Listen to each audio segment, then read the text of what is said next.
Hi, everyone, and welcome back. In this PowerPoint, we're going to talk about varying our instruction and our materials, which is similar to some of the content we just went over, but we're going to get specific about the instructions and materials. The strategy matters the same way all the generalization strategies matter. The real world doesn't happen the same way every time. So varying how we teach prepares clients for our natural environment, which will help them generalize these skills and increase generalization, flexibility, and independence. So we avoid rote responding that only works with one phase or object. And that's the same. I've given you some examples of this happening when you utilize ABA, it is prone to this. This is more or less a problem in ABA, the rote responding, where they can only respond when this specific statement is said to them and they respond in the same way. It's hard for them to generalize the skills. The better they get at generalization, the better they'll get at spontaneous language, spontaneous behavior, which is really what we're looking for. So consistent teaching the same concept while delivering it flexibly is a really key element for helping your clients with real world success. What does it mean to vary our instructions? It means we're going to deliver the same demand. The demand doesn't change, but in different ways, like touch your head, point to your head, where's your head? So once they've mastered touch your head, you're going to move to one of these other demand or stimulus prompts. What will happen is you'll build that generalization. And then if anyone says any variation where they need the learner to touch their head, they're going to be able to do it and they'll understand what that instruction means. So you're teaching the learner to respond based on meaning, not the memorization of words. And we really want to get away from that memorization of words. That's where a lot of people start. Not everyone, but a lot of people start that way. So it's really helpful if you can move away from the memorization. So avoid rote responding that only work with one phase or object. So what does it mean to vary our materials? So when we vary our materials, we're going to use different objects or stimuli. So teach the same skill using a variety of objects, stimuli, formats like real items, photos, icons, videos.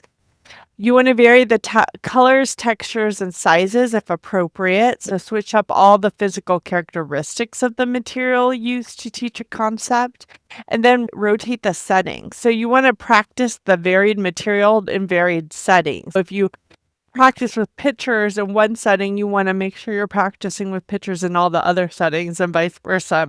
If you're practicing with real objects in one setting, you want to practice with real objects in different settings too. So occasionally it's like the flashcards are at home. So we're just always doing flashcards at home. And then when we're in a restaurant, we use the real items because that's what's available.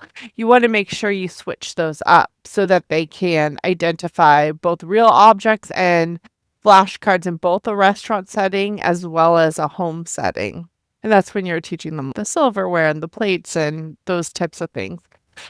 You also want to avoid using the same item every time. So don't rely on the same flashcard or prompt. It will create rote responding. Changing that up is always good. So the benefits of varying instructions and materials. It promotes stimulus generalization. So it's one of the main ways that we create stimulus generalization. It helps the learner respond correctly to any context, not just memorize objects or phrases. It reduces prompt dependency, so encourages flexible responding instead of relying on specific cues. It helps with natural language understanding, so teaches the meaning behind instruction, not just rote responding. And it encourages flexible responding in new settings, so prepares learners for real-world environments and varied demands. It also increases long-term skill retention, so it varies the practice leads to deeper learning and better maintenance of skills. So it provides a lot of really positive benefits, so you need to always kind of make sure that you're engaging in this and you're doing this for our learners.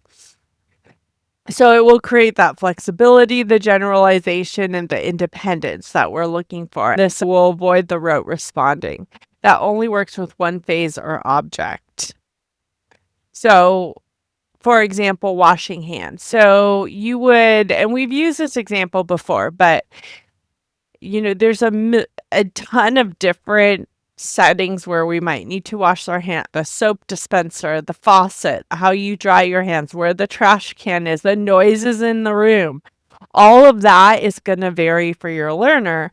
And so, you can get great at washing hands at home. It's probably comfortable. All the stuff they already know. It's always looks similar. There's no loud noises. But that's gonna change if they have to wash their hands in a public place, in an airport, at like a playground area, bathrooms at parks. And so you need to make sure that they can generalize this to all settings. Vary the soap dispenser, the faucet, the setting. Your role is to use multiple ways to give the same instruction. So rotate between different phasings to teach the same concept, avoid repetition of the exact same wording.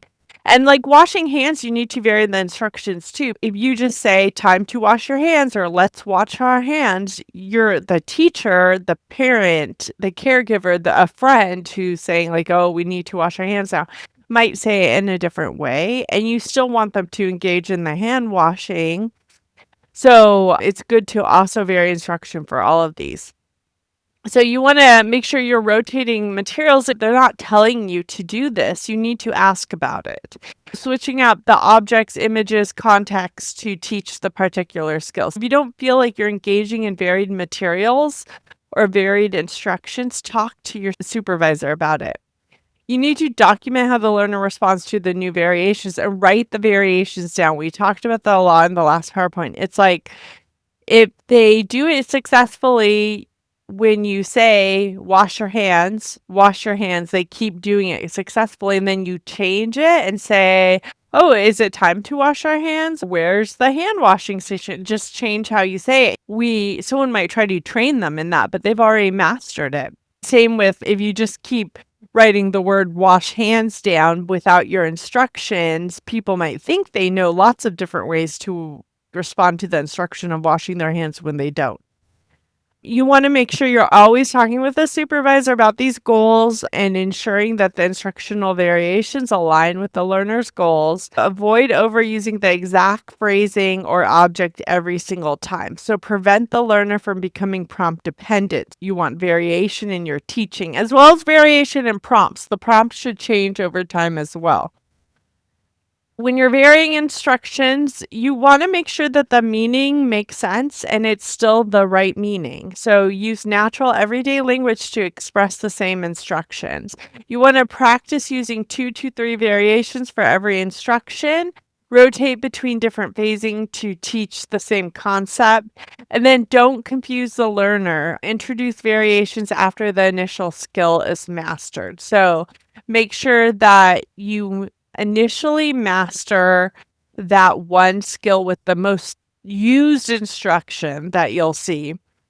And then after they've mastered that, start adding the variation in instructions. If you do this too soon, they get confused. So make sure that you're thinking about that.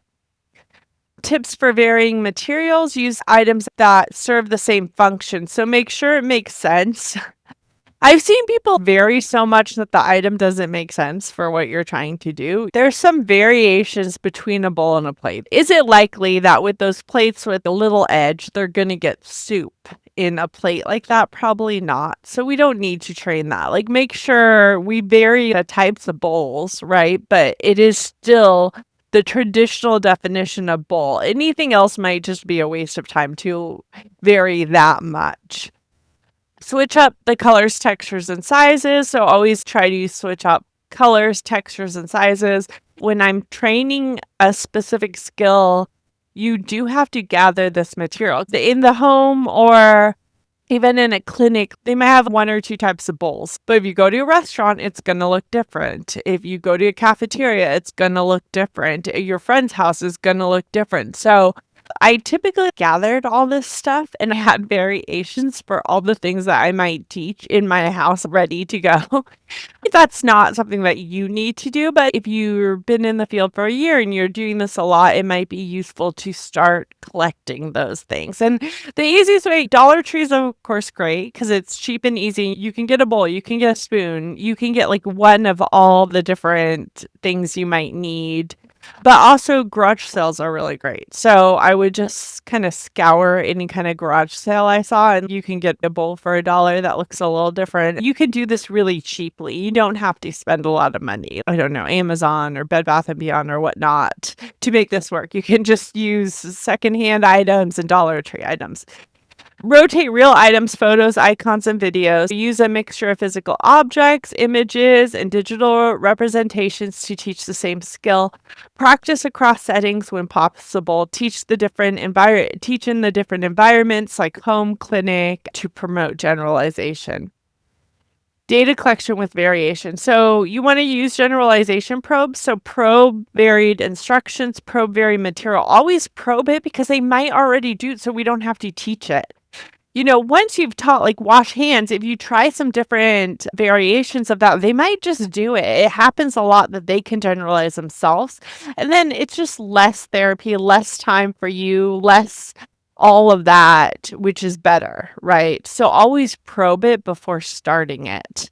Make sure you're noting whether they need additional prompts, and then make sure you're reporting this all to your supervisor. So kind of common mistakes we avoid is overusing the same flashcard or prompt over and over again. So avoid repeatedly using the same stuff. Overgeneralizing before the skill is learned. That's a very common one. Don't move to generalization until they've mastered the initial skill. And make sure you know what that initial skill is. Reinforce errors made in response to new instructions. So don't reinforce incorrect responses with novel instruction or materials. Skipping generalization programming altogether. So just not doing it is a huge mistake. I see a lot of ABA programs don't focus as hard on generalization as they do on the training of the acquisition, and that is a problem. I feel like generalization actually needs to take up more time than acquisition sometimes, or most of the time, because the generalization is the real world significance of these behaviors. And so our kind of final takeaways is reinforce consistency in concept. So ensure the learners understand the underlying meaning, not just memorize words. Promote flexibility in delivery. Use varied instructions and materials to teach the same skill. Make learning functional and flexible. Prepare the clients for success across all situations. And then RBTs are essential in promoting generalization. So you utilize everyday teaching opportunities to build flexible responding. So you're super important in this. You're also the one who's with these learners the most. So you know the most about what they need for generalization. A lot of times supervisors need to be supervising you, but they don't have as much of that contextual knowledge that you have from just being with the person a day or therapy session to therapy session. So keep that in mind and make sure you're communicating what you're seeing. Your supervisor will have that answer, but you have the observation parts. Promote generalization and flexible responding in learners for their success by varying the way instructions are delivered and materials used during teaching. Learners can develop the ability to understand the underlying meaning and apply the skill in many contexts.